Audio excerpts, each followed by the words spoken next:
Welcome, everyone, to another episode of East Meets West at the Vice.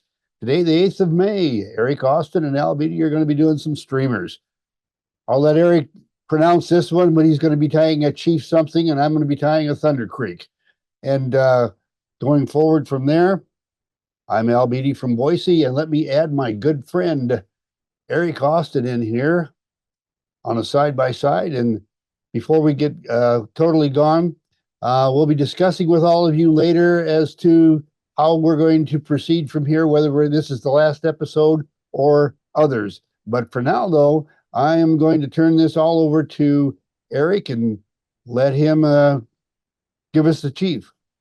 All right, thank you, Al. This is an old Maine fly, historical fly, called the Chief Needabeh. Now, it's spelled. If you looked at how it's spelled, it's Needabeh, B-E-H, but it was pronounced Needabeh.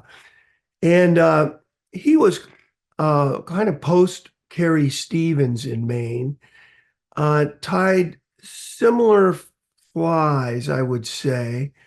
And he was headquartered on Moosehead Lake in the 30s and 40s, and I think into the 50s.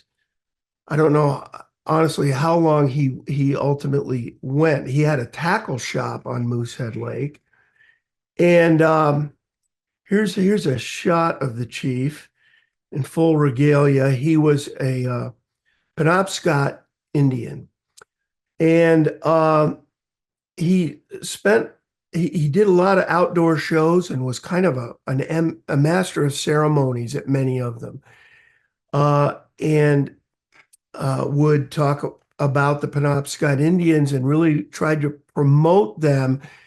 He was frustrated because nobody knew much about the Penobscot Indians up in Maine. People knew about the Apache and the Cheyenne and the Sioux, of course, but nobody had heard typically about the Penobscot tribe. So he was big in that. And here's him demonstrating bow and arrow to a youngster at an outdoor show. He did outdoor shows as far away as Detroit. So he got around, probably promoting his business and promoting tourism in the area. Here is the recipe. And, I've said many times that materials are everything in fly tying. Well, I've also said techniques are everything, thread control's everything, perseverance is everything. A lot of things are everything in fly tying. But this is one fly where you're going to be sweating over rounding up the right materials for the wings. And that goes for the Carrie Stevens stuff and all the Maine streamers. The wing material is really important, and I'll talk about it just here in a second. This is the fly I'm going to do. This has got an interesting little. If you see the hackle that hangs down about a third way from the back end of the hook, they think he did that for action of the fly. And the tail is kind of unique in this. It's just made from one feather, not two from a left and a right, which makes it very difficult to tie on. I've got to tell you.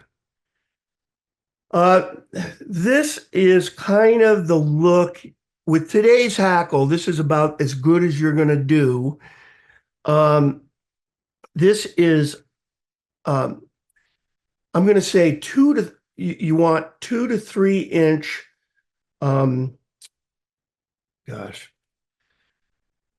neck cock hackle, rooster hackle.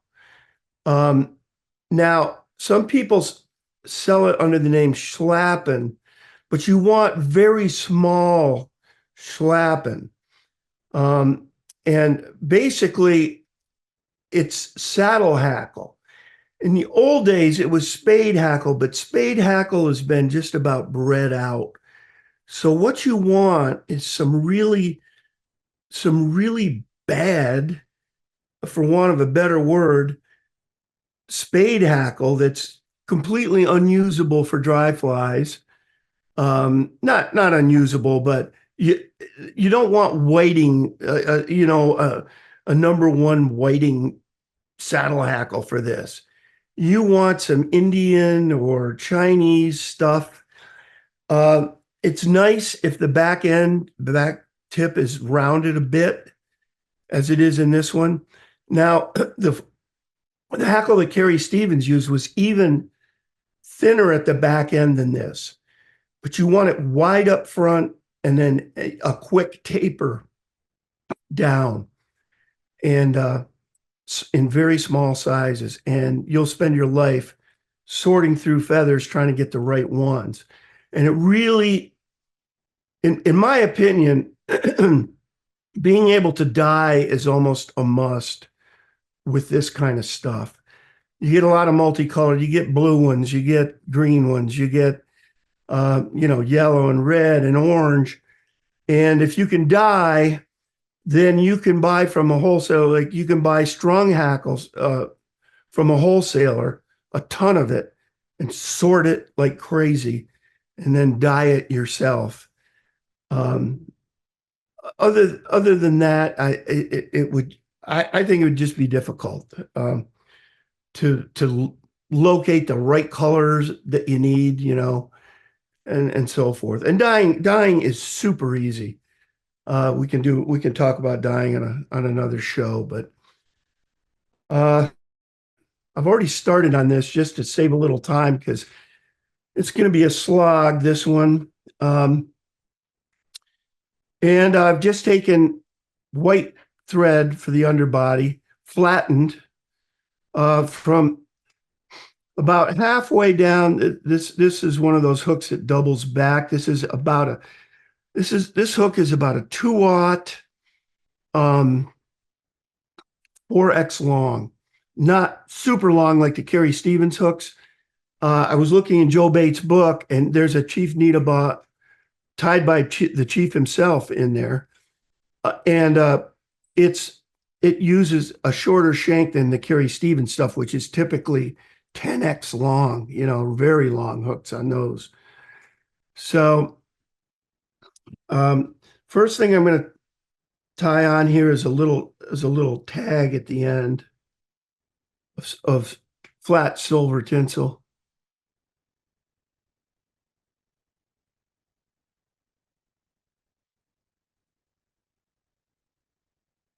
Just bind it down with 5 turns. I'll go back. This is a very short tag. It's only about 4 wraps of, this is small flat tinsel.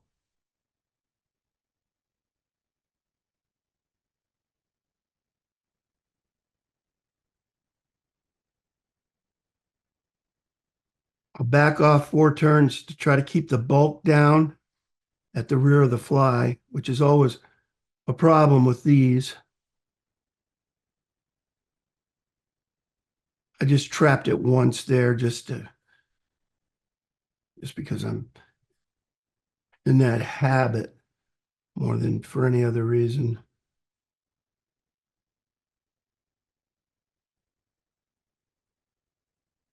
Now, these are typically tied as display flies, and if I were doing this one as a display fly, which it's clearly not going to be, I would probably run this thread all the way to the front and all the way back, just to make it all even, to try to get rid of this, what is almost always a lump at the rear. But I'm not going to do that. I'll just take it down here a little ways and then back. And the next thing that goes on is the tail. And this is one part of this fly that I find difficult. To me, it's very easy to tent a left and a right. But this is just one feather. And as you can see, it's curved. So it's not going to come out straight.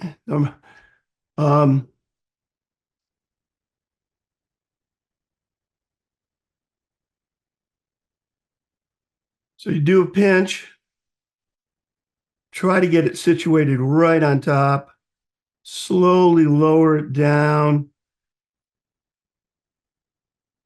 Don't use a lot of pressure initially. And then we'll play with it and try to get it oriented. The first one I did of these split about halfway through the tying of the fly, just split. But we'll go with this. This may have more something to do though with the action of the fly. This was quite a popular fly, and because this tail is curved, it's going to do this in the water. So that could be a good thing. I don't know. But to think that you're going to get this thing dead straight, I just good luck. It's best of luck with that. I don't think it's going to happen.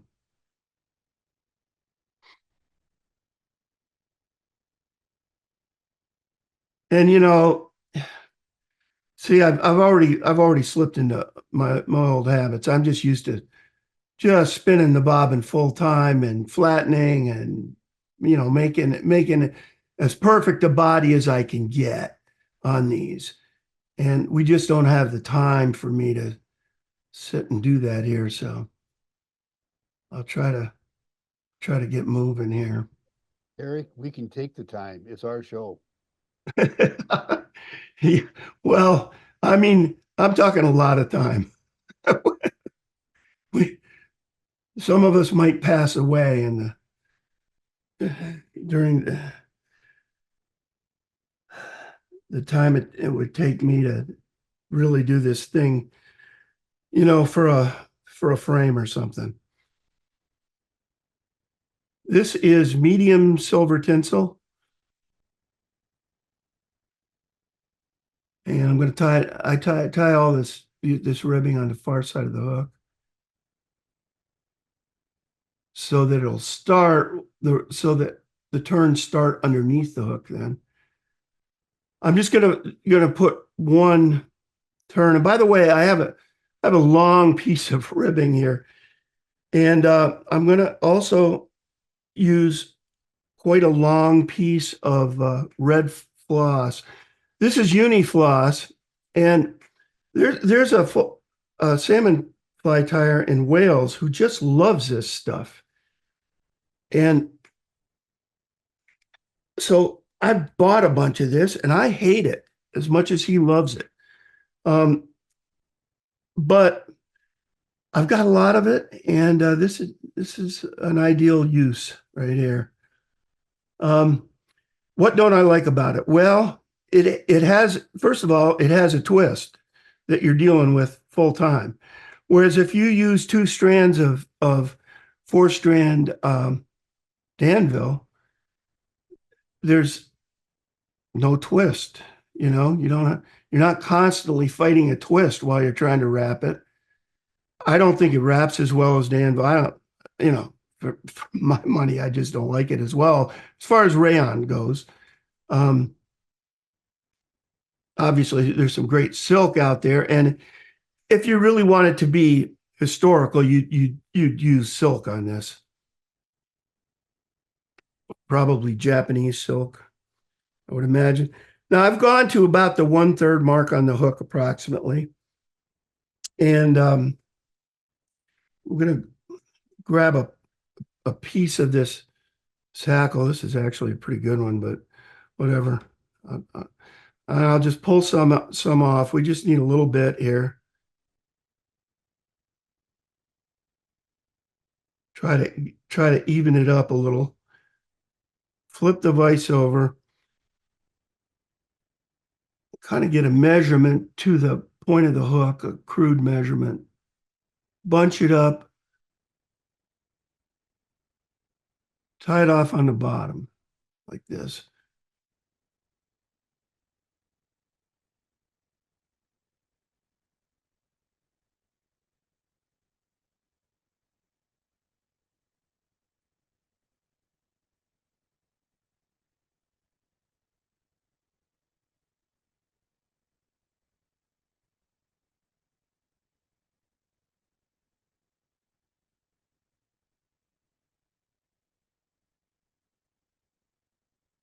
I'm going to pull it down.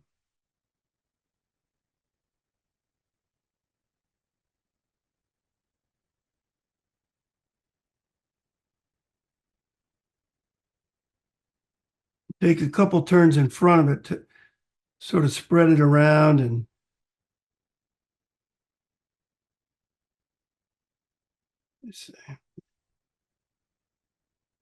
obviously this is going to create another lump in your body. So you just have to do your best. What I would do on a display fly is from here, I'd go all the way forward, all the way back to here, and then all the way forward again, or something along those lines to make it uniform. All right, that's about right. When you're using these longer hooks, especially the 10-aughts, as you wind, the thing will go up and down. So what you can do is just follow it with your hand, and it's a lot easier. And now we'll wind some floss.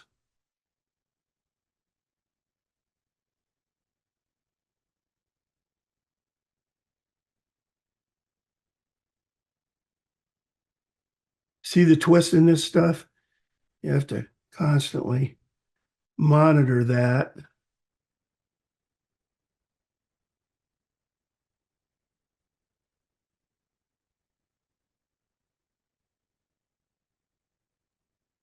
Eric, you caught a couple fibers there you might want to pull out from under. I see it. Yeah, I see it. Thank you.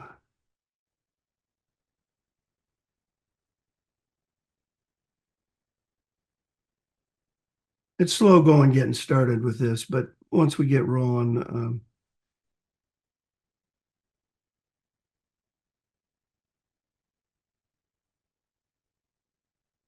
it'll go faster, I promise.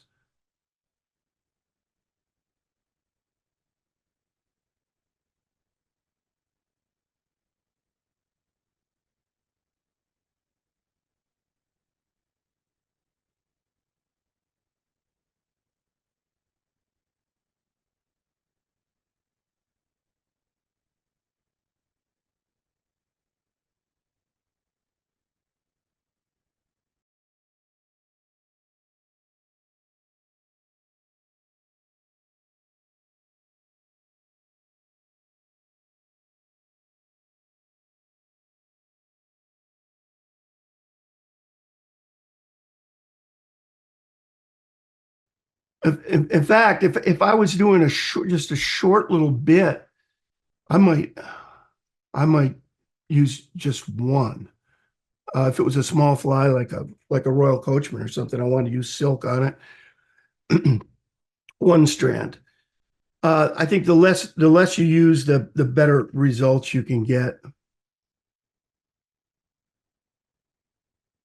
Don't try to use all 4 strands of Danville 4-strand floss. And you can burnish until you're blue in the face. But if you haven't really got a perfect underbody to start with, it's not going to help. It helps a little. I always looked at burnishing as more of a polishing action, and I do a little side to side, but very light side to side. You can tear up the floss if you go side to side too heavily. Try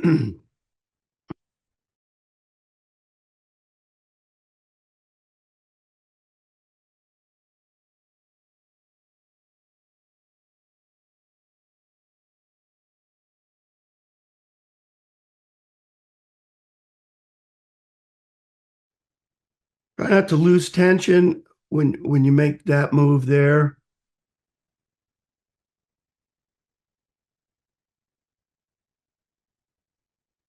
It's very easy to cut your thread with this. This is metal, Lagarton metal tinsel.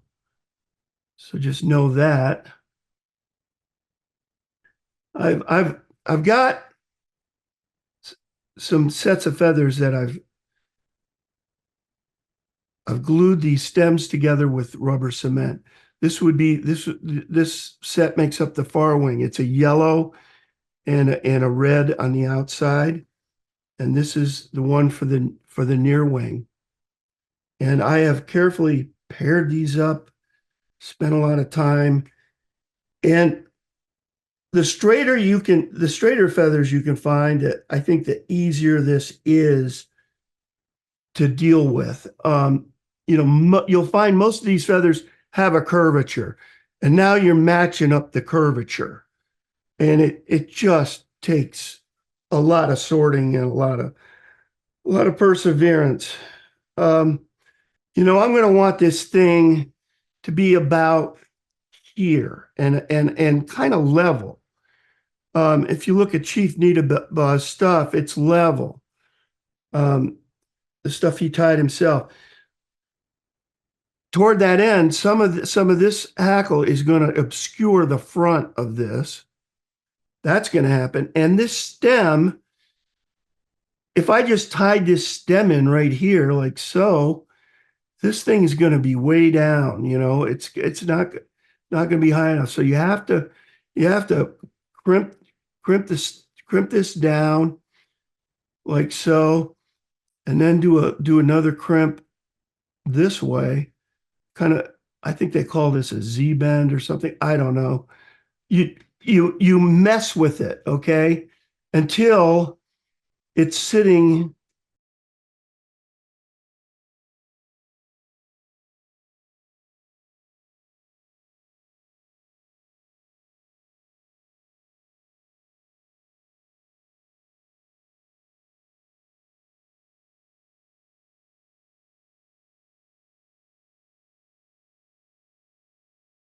I'm going to leave this alone. I think we'll let this go. I'll bind the rest of this down here. But yeah, Fred, that's a really good idea. And I'm gonna do a series of these coming up, and I'll give that a shot.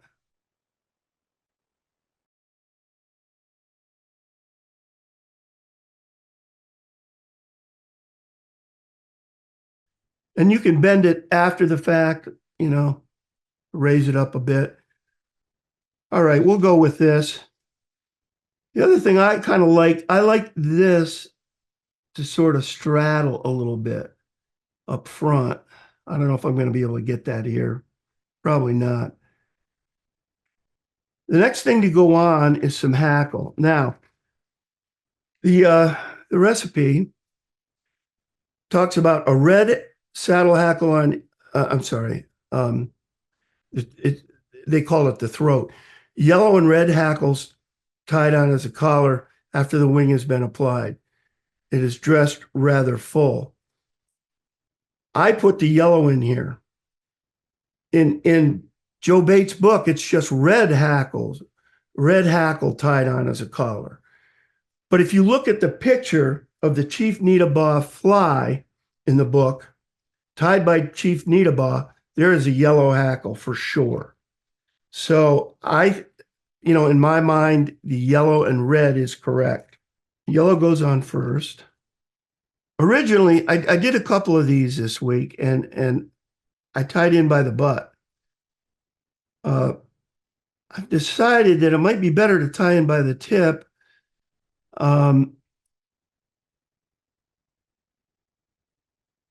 To try to cut down bulk. There are jungle cock cheeks that go on this, and it's difficult for them not to flare out a lot. And if you've got a ton of bulky stem there, it doesn't help the situation. So I'm going to try tying these in by the tip, and we'll see how it goes.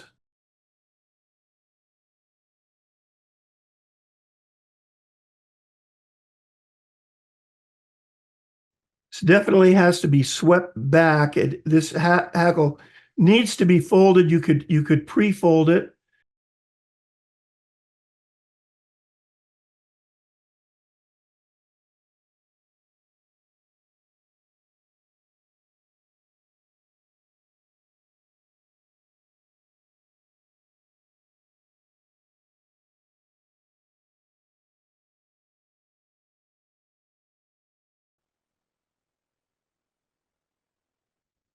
Just kind of trying to get a general measurement. I want it to kind of extend up to the top of the wing.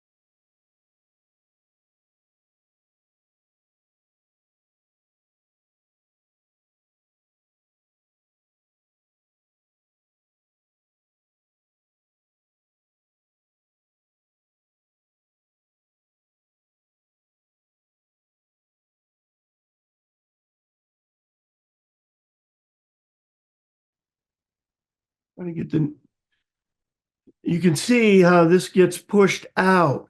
Now, there's stuff you can do to mitigate that, and one is to do a little bit of a curve to this in this area. Curve it with your thumbnail, and we can see if that helps.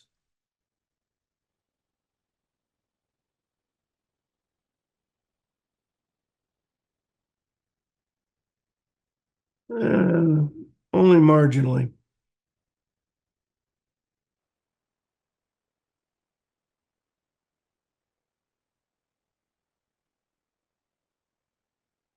Curve this one as well.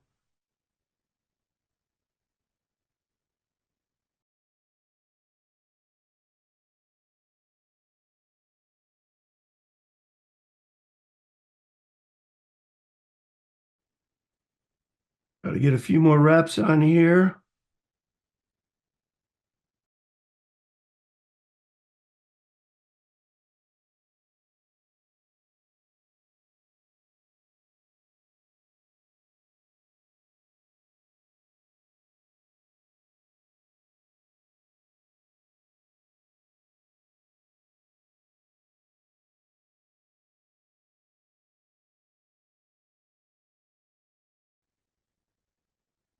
On the Chief's actual fly, he's got a very bulky head on it,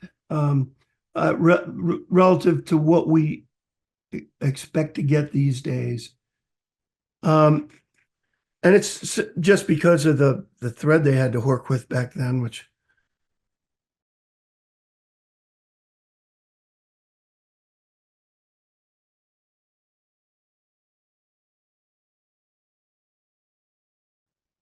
got to finish this.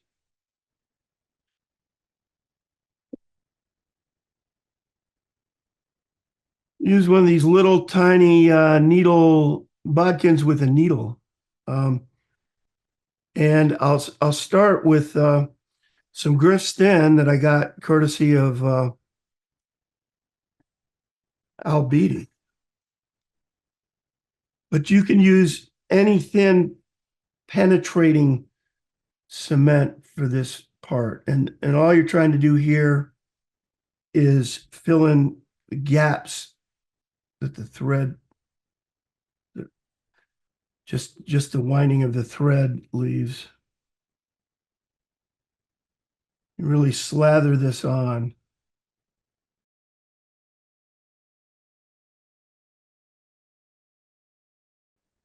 And typically I'll let that dry for a while. I won't here.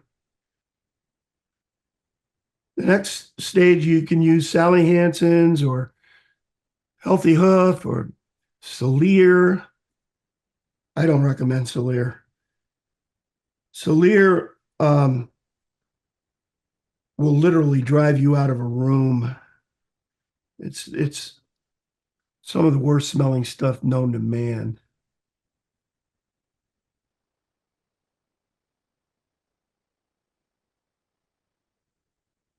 And there you have Chief Needabeh. And Eric, that looks good to me. Awful good. all right. A word about how far the wing should extend. For years, I've believed that the wings on these flies, Carrie Stevens flies, for instance, should extend no more than a quarter of the shank length beyond the bend. Firmly believed it until I got Joe's Bates book out the other day and started really looking at the flies there. The Chief Needabeh, for instance, the wing sticks out another entire shank length beyond the hook. It's like twice as long as the hook. It's unbelievable. And many of the main flies, that's the way they are in that book. And they were tied by the original people, almost all of them. Carrie Stevens does the Gray Ghost, Chief Needabeh does so that once again, there are no hard and fast rules ever in fly tying. But if you get the wing too long, it can get caught up in the hook, as you're fishing the fly. So just know that. And that's all I have. Eric, what catches my eye is the Mickey fin colors. Yeah, right. Yeah. Yeah. And they must have been great for brook trout because, man, that Mickey fin, when it was introduced, I was just reading an article. When it got introduced, people went crazy for it. I mean, they ran out in New York City. They completely ran out of yellow and red bucktail. People went nuts for the fly. So it must have been a good one. Honestly, I've never caught a fish on a Mickey fin, and I fished too. But that's Don't more a feel bad. me problem than a Mickey fin problem, I'm sure. Okay, well, I'm going to go in a whole lot easier direction. Actually, in fact, here's what I have in the vise right now. And as you can see, that really is not even close to what Eric just tied. But I would have to tell you that this is my #1 streamer for spring creeks. Now, not in that size. I usually fish it in a size 12. Very sparsely dressed. And sometimes I put a body on it. A little bit later when I do this one, I'll put a body on it. But let's take a look back at some of the history of the fly. I took this particular picture from the picture that I got from Ingrid and Paul at a show in New Jersey, I think it was, many years ago. It was a 28 by 40 picture of all of the Rangeley flies. And this was one of the ones, and it's a reverse bucktail. It's just what it's called. And well, you can see that may have been the start of where we go next. And in fact, this is several off of the internet. The one in the upper left corner is okay, but the head is slightly overdressed. The one to the right, or the 2 or 3 to the right, are, shall we say, robustly dressed and probably will catch fish like crazy, but not very close to the original. And the one in the lower left corner, with a longer wing on it, it's got a head more like we would want on our Thunder Creeks. Now this is Thunder Creeks tied by Keith Fulcher himself. And in fact, I'm going to be doing a variation of the one in the upper left, minus the eyes, which I'm not going to try to put on in front of you all in the camera, have you laughing while I'm bouncing all over the place trying to hold my hand still with paint in front of a camera. That isn't going to happen. So I'm sorry, no entertainment in that regard today. Anyhow, but we'll get into that, and we'll start with the recipe. Thunder Creek. I'm using a streamer hook and sizes 4 to 12. And like I said, on spring creeks, very sparsely dressed, size 12 is my go-to streamer pattern. Now that doesn't mean that I only fish streamers on a spring creek, but if you walk up to a spring creek on a nice day and nothing's happening, not a fish raising, not a bug on the surface, swing a streamer, just a tip. And if you can, get them back under the willows a bit. Anyway, just a tip. And I'm taking that from my time as a guide out of Livingston in the Paradise Valley on Depews and Armstrongs. Uh, I've I've seen Nelson Spring Creek, but never fished it. However, I did fish some of the ponds that they owned in another ranch. Anyway, the thread's going to be red or choice. In fact, I'm going to use white today. The bullet head, bucktail, light and dark. The tail can be marabou red or none. The body is marabou or none. The wing and throat is bucktail. The eyes are painted or stick on, optional, and I'm sorry, but you're just not going to get any this time. That's what we're gonna go for.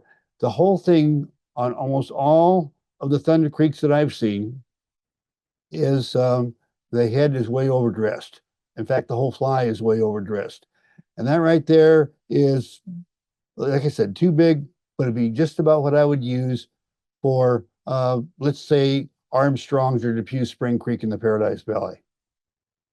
Or you probably never heard of this one, but if you go on Google Earth to Sandpoint, Idaho, go south and west about 20 miles, and you'll find the Hoodoo Valley. There's a Hoodoo Creek in there. You'll never get a chance to fish on it more than likely because it's pretty private, but darned, kind of puts Armstrongs and Depews to shame. Anyway, and that's where I learned the value of this particular fly on a spring creek. But anyway, let's take a look over here at the materials area. And as you can see, I got stuff. And we'll start with a hook. And I'm just going to get one of these longer ring eye hook. I really prefer the ring eye. Doesn't mean that I haven't tied them on a whole bunch of other stuff. But anyway, I'll get the hook out. I'm going to use a bucktail. Let me get my white thread. I need my extra pair of glasses. We'll get those out right now and slip them on. And this right here is a cauterizing tool. I hope I don't need it, but most of the time when you tie these, often it'll happen.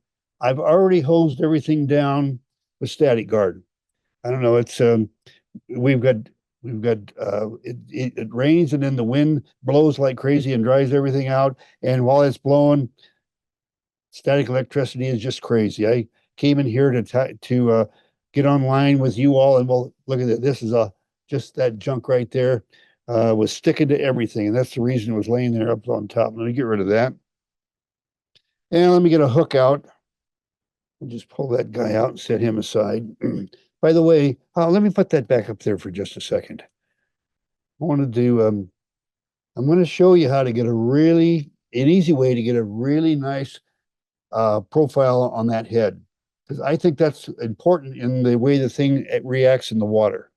But here is some tied in the more traditional ways that you'll see on the internet. A little bit bigger head.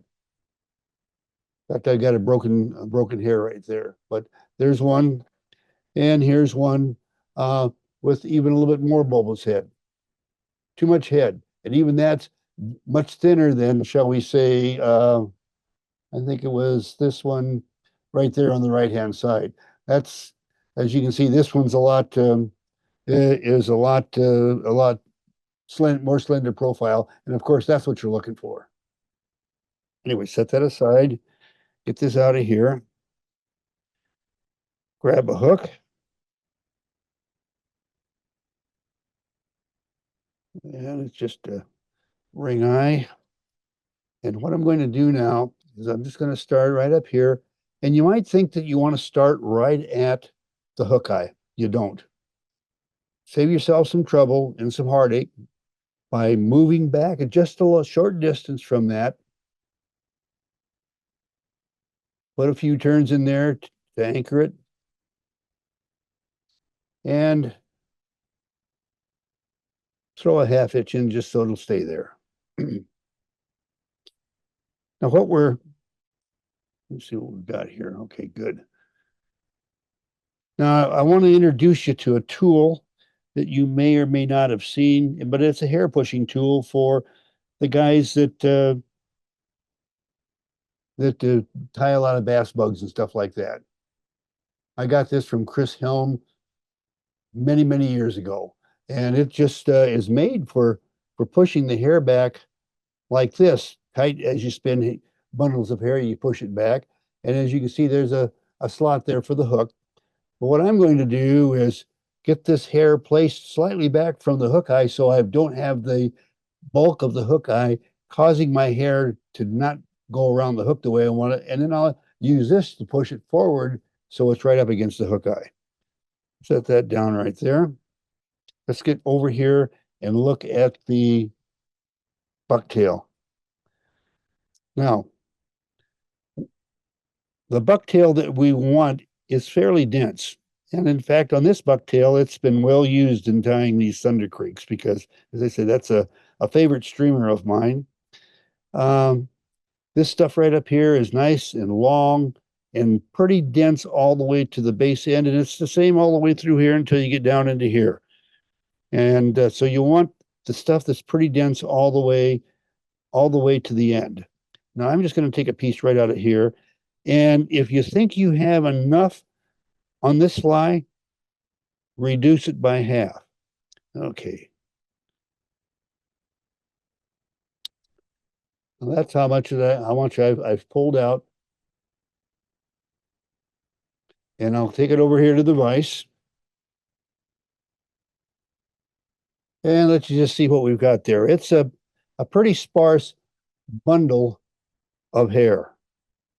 Now, one of the places where you can really get in trouble on this fly is when you go to fold the wing back, you will have missed a little stubby like this guy right here. Let me pull it up here so you can, well, let me find another one.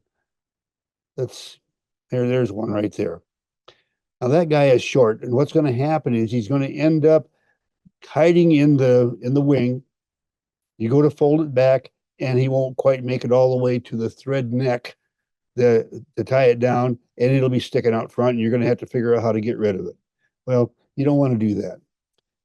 At best, try to get rid of all these short guys in here. See, if I bend that, you can see those short ones sticking up there.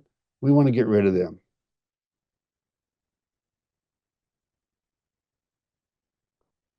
Okay, now that's looking fairly good. I don't see any really bad broken tips in there. And I will just kind of grab this and place the two on top of each other. Do a little bit of hand stacking because as multi-length as these things are, I just want to make sure that at least can get the fibers into my stacker. And J-Lee, this is one time I don't use my favorite stacker. I have to use one for stacking bucktail. All right, now what we really want to look for here is to take it and bend this and look for any of those short guys, because believe me, talk about being a pain in the neck is to have them sticking up at the wrong spot. And here's a bad one right here. I'm going to create us trouble. There's another one. Get rid of him. Looking pretty good there. Now I'm just going to, you would think that you'd flip the hook over and tie it on the bottom. And if you want to stick yourself with a hook point, be my guest. I don't. So I am going to measure this for length, and I want this to be as long as the hook, plus about the gap. So let's see. I want it to be about that length right about there. Now what I'm going to do is set it on the side of the hook with snug but not real tight turns. Snug that up, trim off the waist, really short. And now I'm going to tighten up and kind of spin that around, give it a twist around, if you will, so it goes to the bottom of the hook. And what I'm going to do now is I'm going to take a look to see if I've got that distributed the way I want it. Remember, I think it was a class, I don't remember if it was last Friday or maybe it was in this East Meets West. I talked about redistributing your materials. This is one place where you redistribute it, twist it around, grab it here, pull these fibers over there, but make sure that they're all the way from one side to the other so that you don't have any holes in the head. So you can see right there what I've got is I've got it spread out all the way across the bottom of the hook. Now I'll just go ahead and anchor that down. And now I'm going to go over here and we need to talk about the natural stuff. If you think down here where all these long, dense ones are located on the underside, the stuff that's really great for streamers, if you think you're going to find the same thing on the other side, boy, do I have a surprise for you. This stuff is just fur. It's almost guard hairs like you get out of hare's ear. Very short stuff anyway. What you're going to end up, the better hair for this is clear down here. And let's talk about why that happens. Now, I know I've done this many times with you, but here is a picture of the full hide. The great winging and tailing stuff is all along here. You already know that. Well, guess what the tail is? It's an extension of all of this. And the top of the tail has a lot of dense fibers in it that come back just like it does on the other hair along the backbone, and it has a lot of flare in the butt end, but the tip end is pretty dense. And that's just what we're going to use is a bundle just about like that. I'll move back over to the vise. And let's just take a look here.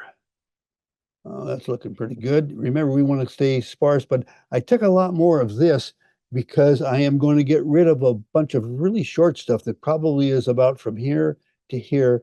If I bend that, you can see there's a ton of short stuff in there. Now I'm going to move away from my camera. I don't want to get this all over the camera. Go out over the waste bin and just rapidly run my finger up and down through that. And we'll take it back over here and put it in the stacker. Now I'm going to give you a tip on how to avoid a problem. We got a problem right here. Guarantee it's going to raise its ugly head. And I'm just going to reach over here off camera and bring this into play. Now, what does that have to do with tie-in flies? Well, you're going to find out here real quick. I'm going to start first, though, by getting just a little piece of this Scotch tape, about like that, and I'm going to fold over each end just a little bit. And I'll fold over the other end. And then I'll move over to the camera that's on the vise so you can kind of see what I've got. You can see that I've got it folded over on both ends, and I'm going to flip it over to the sticky side and take my thumb and just stick it to it several times. Because I want to get rid of most of the stickum, not all, but some. And I just want to slip that right in here. And it's going to help me keep my white and dark separated. That's all that's going to do right there. See? Now I'm just going to go ahead and tie on my dark now after I stack it. One of the things that you want to watch for is, maybe I can show you with this.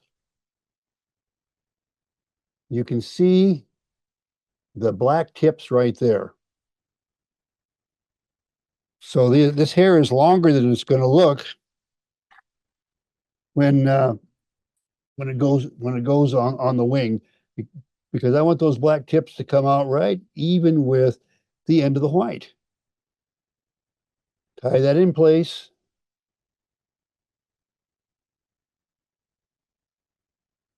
Take a few turns. Cut away the waste.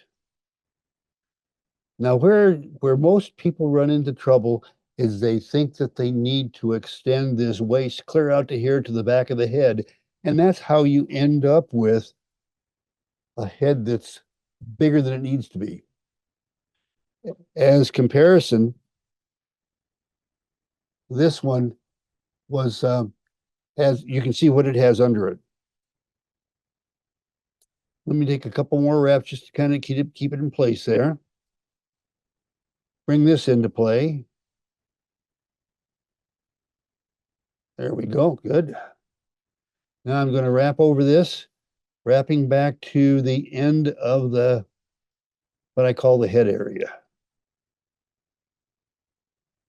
Now I want the head to be about as long as usually the gap of the hook, or maybe a little bit bigger. And I want to make sure I fill this in. I don't want any of the hook showing through, because one of the reasons I'm tying with white is one of the things, the little anomalies you have to deal with is this white hair. If there's any way that it can show a little gap of the underbody, it will. And if you got a white underbody, it's not so easily seen. I know I'm cheating, but that's all right. All right. Now, this fly right here is the way I fish it most of the time. But I was feeling so bad that all the stuff that Eric was putting on the hook of his fly, I said, well, geez, I better dress mine up a little bit too. And I went and got some red chickaboo. And so I've got this great big old chickaboo, soft tackle chickaboo pelt. And I'm just going to pull a chickaboo feather out of there and take this back to the vise. And I'm going to tie it on as a body. I've done this, well, back in the day before I got chickaboo, I did it with marabou. And then when I discovered chickaboo, that was a real discovery for me. Well, let's make sure that that's going to reach the end. It will. And the way I'm doing this, it's going to be just barely peeking out of the wing, that little red blob. I do it with black too, but mostly red.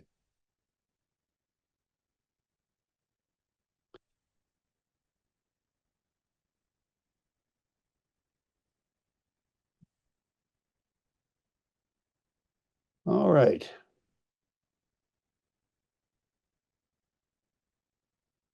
We'll just pull this back.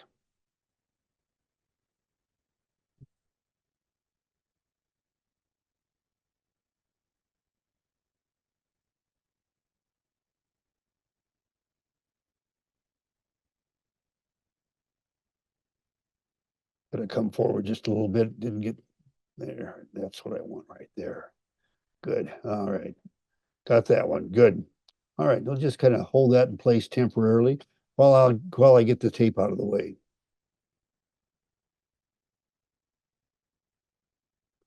And now we'll take this one and swing it back. And now I got one of those darn things. You see that? See that? They just, I don't know. It's just frustrating sometimes that they're out there laughing at you. But I'll figure out something to do with it, even if it's wrong.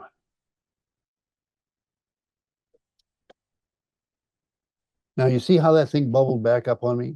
That isn't what I wanted. Well, I guess I'm just going to have to remember, you can't pull hair tight.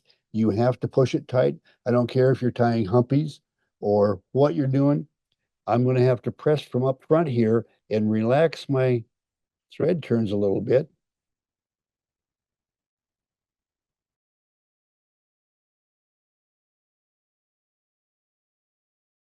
All right. Now, I got one little problem over here. I need to straighten this out right here. So let me back it up. Looking better. Now I have this guy right here. Just sad that had to show up like that. Now, I don't have a fancy tweezers like Eric does, but I've got a pair. I'm going to try the tweezers. And that worked pretty good, except there's a little one sticking up there. And that's where my cauterizing tool comes into play. Now, everybody cross their fingers, or everybody can hope, one or the other, that Al messes up right on camera, because I could scorch the hairs next to it and have the fly go poof. And if that's the case, then we're probably not going to be going much further here. But let me get in here and give this a try.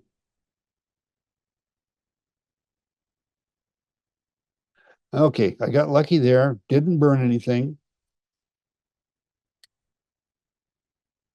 And I'm just going to go ahead and whip finish this guy. And the only thing it has to have now is eyes and a coating of glue over the eyes once the eyes are done. Now there's one thing that I want to do here. I got the whip finish in there, and my wing, my top wing is sticking up just a little bit too much. I like the profile of the bottom one, but I need to do some, we talk about the buffer zone a lot in our fly tying, and I'm going to use a adjacent buffer zone now to wrap some softer wraps of thread here, 2 or 3, to pull that profile of that wing in just a little bit. Need a little bit more, just another.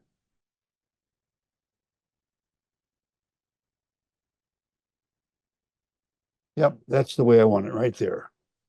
That'll give good action in the water, but not too much.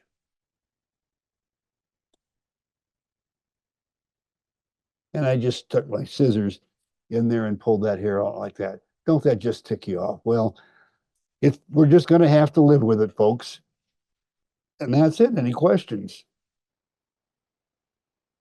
I like the buffer zone idea. Yeah, that makes total sense. That's great. Good Anyway, looking fly, Al. I like Ah. that. A lot of good tips in there. A lot of good tips of working with that hair.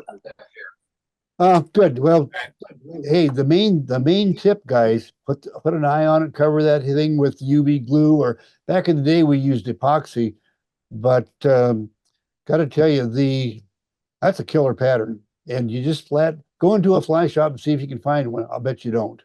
It's one of those patterns from yesterday that's awful good today. I've got a big tackle box full of those things that I tied for lakes for trolling. They're great. Oh, what, larger ones? Yeah, a little bigger than that. Not a ton bigger though. No, surprisingly enough.